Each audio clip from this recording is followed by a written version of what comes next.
Hello there, boxing fans around the world. Thank you for joining me once again here on Talk and Fight for another episode of Boxing News Today. Today we're going to start off with a story out of England, courtesy of our friends over at Boxer. That's B-O-X-X-E-R, Ben Shalom's company.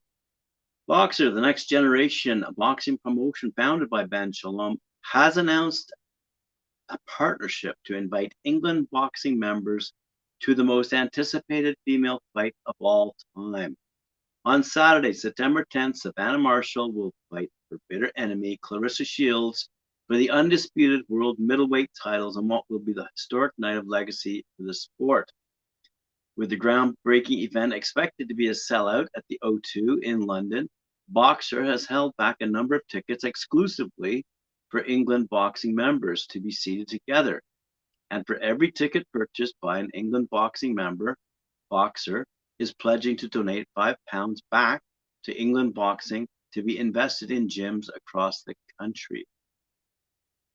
To help inspire the next generation, Boxer feels it important to remove barriers for the amateur boxing community to attend these huge events and have access to moments of such historic nature in order to. This legacy show, screened live and exclusively on Sky Sports, is just the beginning of that. England Boxing is the national governing body for the sport of boxing in England. Its vision, supported by Boxer, is to inspire and transform lives throughout boxing. It currently oversees more than 980 affiliated clubs, 24,000 members, and 100,000 recreational boxers across the country. WBO World Middleweight Champion Savannah Marshall had this to say: "It's brilliant, groundbreaking, an initiative that I think a lot of young aspiring female boxers will benefit from. For them to know that they have this kind of support and encouragement will mean a lot, because in recent times, the sport has come a long way in celebrating its female participants. And this move here with England Boxing is a way to continue that positive movement and to lay the foundations for future amateurs, pros, and world champions."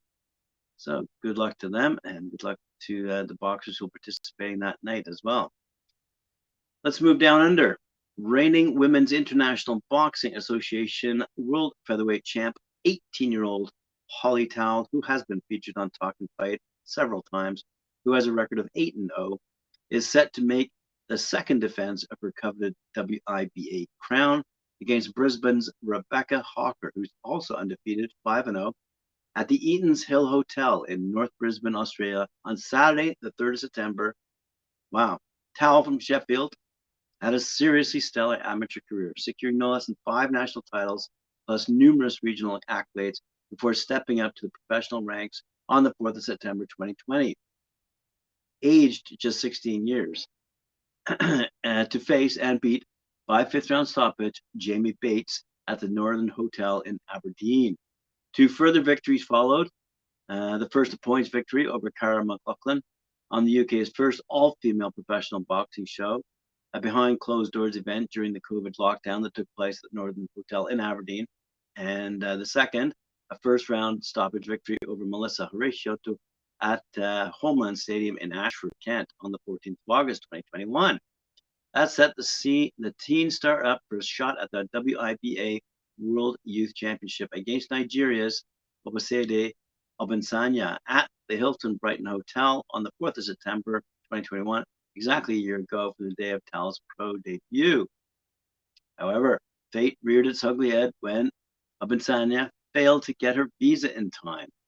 Towl's manager, Chris Boyle, had a frantic time trying to secure a suitable under 23-year of age opponent in time to challenge for the WIBA World Youth title. So, some quick negotiations led to WIBA President Ryan Gisco agreeing to allow Towl to compete instead for the full World Championship against Argentina's Cristina Del Val Pacheco. A first-round stoppage victory will see Towl crowned the youngest professional boxing champion at that fight of either gender at just 17 years old. 57 days later, on October 31st, 2021, Towl was back in action, this time facing and beating late replacement opponent Naomi Kanotu by a first-round stoppage. A wonderful career had by Hollie Towl, well documented by Talk and Fight, and including, I believe, 2 interviews with her. So look forward to seeing her fight down in Brisbane, Australia, for the WIBA World Crown, as well as added the Professional Boxing Count BBC Intercontinental Featherweight Championship Belter Collection. That came with a sensational 5th round stoppage victory over Nicaragua's Gemma Vallejos at the Sherbrooke Leisure Centre. Very good. So Hollie Towl is on her way to Australia to face Rebecca Hawker. Let's look forward to that. Speaking of talking fight favorites, Jared, the real big baby Anderson, was in action on the weekend, and he improved his record to 12-0 with 12 knockouts, knocking out Serbian veteran Milojan Bakkonen, who had a record of 24-3, who has a record of 24-3 with 16 knockouts of his own. Anderson stopped him with a chopping right hand at the end of the 2nd round, and Anderson from Toledo, Ohio, returned to the ring for the first time in nearly 9 months and made up the lost time. He hurt Rovkanen to the body and then focused the head. Anderson has 9 knockouts in 2 rounds or less. Woo-wee. Elsewhere on that fight, which was featured on Nut Club's Knockout of the Week, we saw U.S. Olympic silver medalist Richard Torres Jr., now 3-0, obliterate Marco Canedo, who's now 4-3, in just 44 seconds. The second first-round knockout for Torres in as many months. Torres, now a southpaw from Tulsa, California, knocked down Canedo with a straight left hand 20 seconds into the round. He followed up with a crisp combination that culminated with a right hook that collapsed Canedo face first. Wow. And it was a good one. It's on YouTube. You can see it. Tiger Johnson, also undefeated, 5-0 with 4 knockouts. Enjoyed a technical knockout over his opponent, Harry Gigliotti, on the same card. One of our favorites here on Talking Fight, F.A. Ajagba, who's now 16-1, came back with a technical knockout of Joseph Dormos, if you might recall. Ajagba, who stopped the overmatched Domos with a pair of knockdowns in the 2nd round. Referee Guy Revere stopped the fight immediately following the 2nd knockdown, which was courtesy of a right hand to the side of the head. But Ajagba had not fought since last October's decision loss to Frank Sanchez. Following the Sanchez fight, Ajagba had surgery on both elbows and has returned to vintage form with a clean bill of health. Good for him. By the way, 2 former world champions came to the Hard Rock Hotel and Casino in Tulsa in desperate need of a victory. Neither man accomplished that mission, those men being Puerto Rican standout Jose Sniper Pedraza and Ghana's Richard Comey. They battled to a highly disputed 10-round draw in the junior welterweight main event Saturday evening.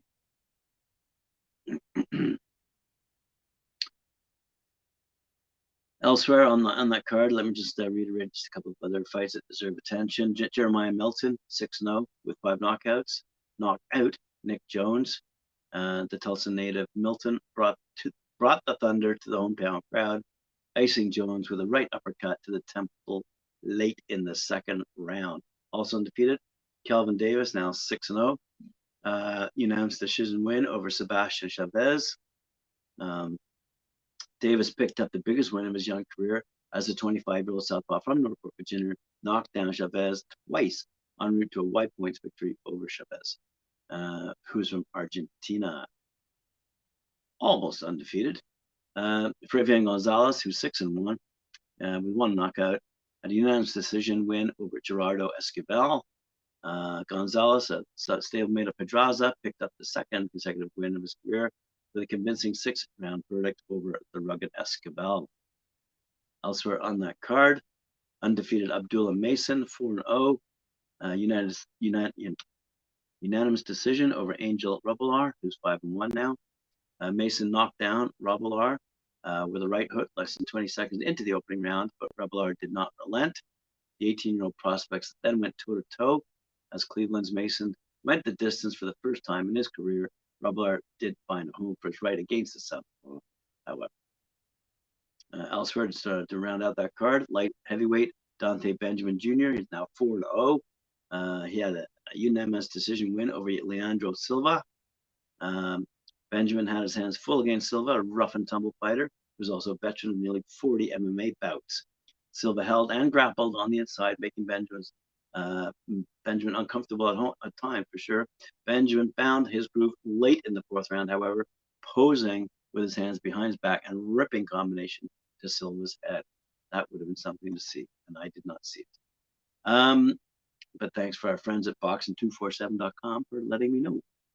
Undefeated featherweight prospect Nathan Rodriguez, now 9-0 with 8 knockouts, scored an explosive first-round knockout victory over Moises Flores in the main event of the MarvNation Promotions card Saturday evening at Smith Park, Pico Rivera, California. Rodriguez, who had spent his first 8 fights in Costa Rica and Mexico, recently turned 18, which allowed him to finally compete in front of a hometown audience. The rising prospect exceeded expectations and finished Flores at 2 minutes 11 seconds of the opening round. Congratulations to him. In the co-main event, by the way, Alejandro Pinpon Reyes, 9-0, out of Mexico, California, Mexico, passed the toughest test of his career with a unanimous decision win for Raimundo Rios Cardiel, fighting on Durango, Mexico. Reyes, a super lightweight prospect who trains out of Westside Boxing Club in Los Angeles with trainers Jose and Nacho Saucedo, worked from a calm jab before landing hard right hands and a count left hooks to his opponent. After dominating each round, Reyes won the scores of 50, 59, 55, 60, 54, and 60, 54. Good stuff for him. All right, let's move along quickly to Aitan Ramos, now 11-5, was technically knocked out 52 seconds in the 10th round by Ernesto Salcedo, who's now 13-2 with 10 knockouts in a 10-round super bantamweight fight. Salcedo took home the Picar Box Silver WBC title on EstrellaTV's Boxeo EstrellaTV show. This series occurs on the last Friday of every month, and last night, which would be 3 nights ago, the fights were broadcast from Mexico live. A solid strategy and tactical discipline of Ernesto Salcedo's team were keys to victory for a young man who dominated most of the rounds and was able to win by knockout in the final moments of the fight, taking revenge on what happened a year before.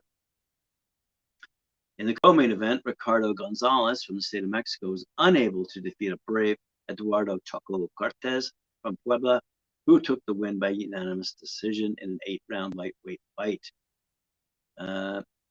Yaziel Ramos from Mexico City defeated Larry Serrano from the United States by split decision in their 6-round fight.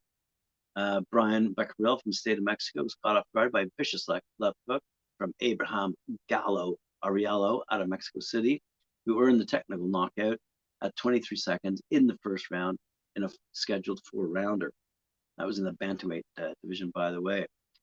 David Chivo Gutierrez from the state of Mexico and Kennedy Serrano from the United States gave it their all. However, the judges gave a majority draw, 38-38, 37-39, and 38-38 in a 4-round welterweight fight. Hector, don't leave it in the hands of the judges. Hector Sepulturero Mungia from Mexico City and Fernando Job Chicha from the state of Mexico put on an exciting fight, but could not break the majority tie, 38-38, 40-36, and 38-37 in a 4-round featherweight bout. Boxeo EstrellaTV, by the way, is a monthly boxing fight night on U.S. broadcast and multi-platform Spanish language network EstrellaTV. And it features the best in Mexican and Latin American boxing. It airs on the last Friday night of every month, except December, through the end of 2022. So good stuff out of Mexico, good stuff out of Estrella. It's being produced by a company that's been in the business for 30-odd years. Producciones Diputadas has produced and promoted Mexican boxing for more than 30 years, working and evolving boxing in Mexico. Some of the legendary fighters they've worked with include Marco Antonio Barrera, Eslino Popo Freitas, and Sal Canelo Alvarez, who we all know and love. All right, let's move along here now to rising 154-pound Mexican contender Damian Samurai Sosa, 21-1, scored a unanimous decision victory over Ronald Diablo Cruz in their 10-round main event of a Toscano Boxing Promotions card, also held on Friday evening. The fight took place at the San Joaquin County Fairgrounds in Stockton, California, and headlined a card It was streamed live in English on FightHype and in Spanish via TV Boxeo. Also on that card, by the way, in the main co-main event, Giovanni Gonzalez of Stockton defeated Arturo Cortez. Hector Madeira, undefeated, 10-0, out of Stockton, California, scored a 4-round technical decision win over Timothy Parks. Victor Torres scored a second-round knockout victory over Israel Luna. Super bantamweight prospect Irving Shulohua, 3-0 out of Stockton, California, however, scored a 4-round unanimous decision against Rodolfo Medina. Damon Cato Kane, 7-0, 6 knockouts out of Oakland, California, defeated Christian Aguiar, who's now 8-11, and he's fighting out of Salt Lake City, Utah. Finally, Arturo Cardenas, 4-0-1, out of Riverside, California, scored a stoppage victory over James Mulder, 0-1, out of Antioch, California, in a scheduled 4-rounder in the super bantamweight division. After several rounds of action, the referee deemed Mulder unable to continue at 1 second of the 4th round. So there you have it, boxing fans. A bunch of results, a lot of information coming to you courtesy of our friends across the pond with respect to England boxing and the females that are going to be fighting in a very few short days, quite frankly, I think, coming up this weekend. So in a few short days, we'll see some great fighting going on between the gals promoted by Ben Shalom, a boxer, Savannah Marshall, going toe-to-toe against Claressa Shields. These two ladies don't like each other. It's going to be a great fight. We look forward to seeing that result. Thank you once again for joining me here on Talk and Fight. Remember to like, share, subscribe, hit that notification bell. We'll see you later on this afternoon, 4 p.m. Eastern Time, for Knuckle Up, featuring Mike Orr and Cedric Ben.